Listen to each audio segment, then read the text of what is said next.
Diceritakan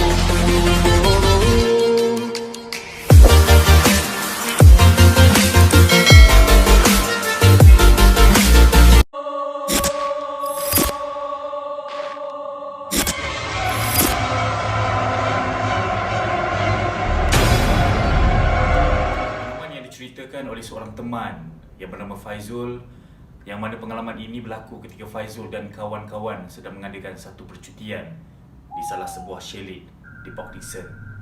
Kata Faizul, salah satu dari kawan perempuan kami yang terlibat dalam percutian ini dengan katanya baru baik dari berubat. Menurut kata Faizul lagi, kawan perempuan ini adalah pewaris saka yang diturunkan oleh arwah neneknya. Makan masa juga untuk berubat sehingga dia jumpa dengan seorang pakar perubatan Islam yang betul-betul mahir bagi masalah untuk membuang saka dari tubuhnya. Dalam percutian ini, kawan-kawan kami yang terlibat kesemuanya ada 8 orang, 4 lelaki dan 4 perempuan. Sesampai kami ke chalet yang menjadi pilihan bagi percutian kali ini, kami terus ke resepsionis untuk mengambil kunci bilik.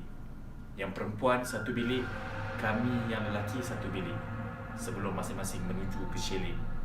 Kawan aku ada ingatkan malam ini, selepas makan malam, semua berkumpul dekat chalet lelaki sebab ada satu permainan yang kita nak main. Permainan apa tu bro? Kata Faizul. Alah, adalah. Malam nanti korang tahu. Mesti best punya. Kami pun iakan saja dan kami semua lelaki balik ke chalet kami. Yang perempuan begitu juga, untuk berehat sementara tunggu malam berlabuhkan tirai untuk makan malam. Jam ketika itu sekitar pukul 8 malam, kami semua yang sudah bersiap terus menuju ke tempat makan. Makanan yang menjadi pilihan kami semua malam itu adalah char kway teow. Kerana di Port Dickson, katanya ada satu kedai char kway teow yang famous. Kalau datang ke Port Dickson, tak sah kalau tak singgah perkena sepinggan char kway teow special di sini. Selepas memesan hidangan makan malam, masing-masing berborak tentang aktiviti malam ini. Apa yang nak dilakukan? Takkan nak balik bilik je, kata Faizul. Dia mula teringat akan ajakan kawan dia tentang permainan yang nak dimain malam ini. Faizul pun mula bertanya kepada kawannya, "Bro, petang tadi sebelum balik ke chalet, engkau ada ajak semua berkumpul dekat chalet lelaki kan? Kata engkau ada permainan yang nak dimain. Story lah sikit," kata Faizul. Aku baru teringat. Game apa yang kita nak main malam ni? Macam best je, sahut seorang kawan perempuan kami. Begitu juga yang lain. Hanya kan saja. Macam ni, korang pernah dengar tak game Spirit of the Coin? Alah, game puja roh tu. Game tu lah yang aku nak ajak korang main malam ni. Kawan Faizul ini sebenarnya mengajak semua berkumpul di chalet lelaki atas alasan untuk bermain permainan yang dinamakan Spirit of the Coin. Permainan yang sering dikaitkan dengan pemujaan roh dengan cara memanggil. Pada asalnya Spirit of the Coin bukanlah sebuah permainan. Sebaliknya ia adalah sebuah kaedah untuk berkomunikasi dengan roh yang sudah mati. Kaedah ini biasanya digunakan untuk bertanyakan khabar orang yang telah mati, mengetahui kedudukan roh, berkomunikasi dengan roh, meminta bantuan secara gaib untuk mengetahui cara kematian roh tersebut, sama ada kemalangan, dibunuh dan sebagainya. Setelah kertas Spirit of the Coin diisi lengkap dengan huruf A sampai Z, nombor 0 sehingga 9, ditulis dengan perkataan ya, tidak dan selamat tinggal. Pemain boleh menjemput roh yang tertentu atau memanggil roh secara rambang untuk berkomunikasi dengan si pemain. Apabila terdapat roh yang menghadirkan diri, kita perlu bertanya dengan roh tersebut beberapa soalan untuk memastikan bahawa roh yang hadir itu adalah roh yang kita mahukan. Selepas memastikan bahawa ia adalah roh yang diinginkan, seseorang pemain boleh mula bertanya mengenai apa saja soalan yang ingin ditanya atau berbual dengannya. Melalui permainan Spirit of the Coin, ini dipercayai bahawa roh akan menjawab soalan yang ditanya dengan cara menggerakkan duit shilling itu ke arah huruf-huruf yang membentuk satu ejaan bagi menjawab soalan pemain. Tapi ingat saudara-saudara, kita sebagai seorang yang berpegang teguh dengan ajaran Islam, jangan kita mudah terikut dan terpedaya dengan telunjuk hasutan iblis dan syaitan yang sejak azali berjanji untuk menyesatkan kita, anak-anak padam, seterusnya menghumbankan kita ke pintu-pintu neraka.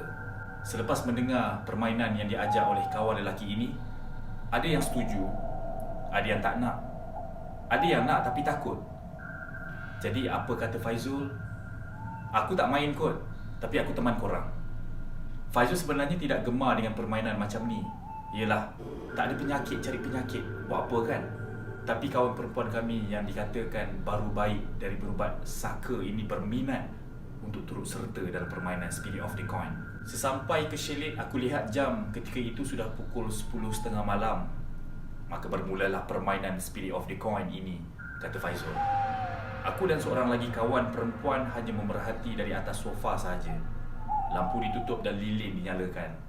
Kawan lelaki yang mengajak dalam permainan ini keluarkan satu kertas yang telah ditulis lengkap dengan huruf A sehingga Z, nombor 0 sehingga 9, ditulis dengan perkataan ya dan tidak, rumah dan seterusnya, selamat tinggal. Duit shilling 50 sen digunakan sebagai penanda arah. Permainan yang mempunyai 4 orang ini mula meletakkan jari telunjuk ke atas duit shilling 50 sen. Jadi kawan aku yang lelaki ini mulakan dengan mentera untuk memanggil roh. Bunyinya seperti ini: Spirit, spirit of the coin, spirit, spirit of the coin, please come out and play with us. Dan terus disusuli dengan soalan pertama berkenaan tentang kawan perempuan kami yang pernah ada pengalaman diturunkan saka oleh arwah neninya. Soalannya berbunyi, adakah engkau masih ada dan duduk di dalam tubuh Siti? Bagi tahu iya atau tidak. Shilling 50 sen tadi masih tidak bergerak. Dia tanyakan lagi soalan yang sama, adakah engkau masih ada dan duduk di dalam tubuh Siti? Bagi tahu kami iya atau tidak. Ketika itu Siti pun mula bersuara, apa ni engkau tanya soalan macam ni? Siti mula takut ketika itu.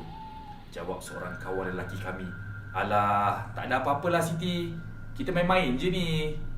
Tapi ingat, jari masing-masing jangan lepas, kalau tak naas kita semua. Tiba-tiba Siti pun menjerit, ya Allah, duit shilling ni bergerak lah. Sampuk seorang kawan lelaki kami, tak kelakar lah, janganlah tolak. Aku tak tolak jangan tuduh-tuduh aku. Suasana menjadi kecoh. Masing-masing menyalahkan satu sama lain. Ada yang tak mengaku, dia yang tolak. Ada yang tuduh, dia yang tolak. Semua agak terkejut bila melihat duit shilling itu bergerak. Sekali lagi soalan yang sama diutarakan. Adakah engkau masih belum sempat dia habiskan pertanyaan, duit shilling itu mula bergerak perlahan-lahan menuju ke bulatan ya. Permainan sambil diperhatikan oleh Faizul, yang mana dia menjadi saksi dalam permainan ini. Kata Faizul, soalan diajukan lagi, tapi kali ini soalannya berbunyi, boleh tak kalau kami nak tengok engkau keluar sekejap je? Tiba-tiba Siti mendongakkan ke atas dan lidahnya terjelir keluar, dan Siti katakan, boleh. Saudara-saudari, Siti ketika itu mendongakkan kepalanya. Lidah Siti terjelir keluar dan nafasnya seperti tersekat-sekat. Semua terperanjat bila tengok kelakuan Siti ketika itu. Jari yang masih menyentuh duit 50 sen, mereka tidak boleh lepaskan. Kalau lepaskan, mereka akan berlaku perkara yang buruk dan mereka perlu bertanggungjawab di atas kelakuan itu. Suasana ketika itu menjadi seram dan sepi. Hanya suara Siti yang memecahkan kesunyian. Agaknya yang lain masih terkejut kerana kelakuan Siti seperti sedang menurun. Sambil Faizul berlari, kita dengar suara yang memanggil nama-namanya. Faizul, Faizul, nak ke mana Faizul? Suara setan iblis itu jelas ada di belakang, seperti sedang mengejarnya ketika itu. Faizul hanya kuatkan semangat dan terus memecut lari sehingga sampai ke kaunter untuk mendapatkan bantuan. Akhirnya pihak chalet mendapatkan seorang ustaz datang bagi memulihkan Siti. Peristiwa itu memberikan kesan kepada kami semua supaya jangan lagi mengundang permainan pemujaan seperti ini. Terima kasih dan selamat malam.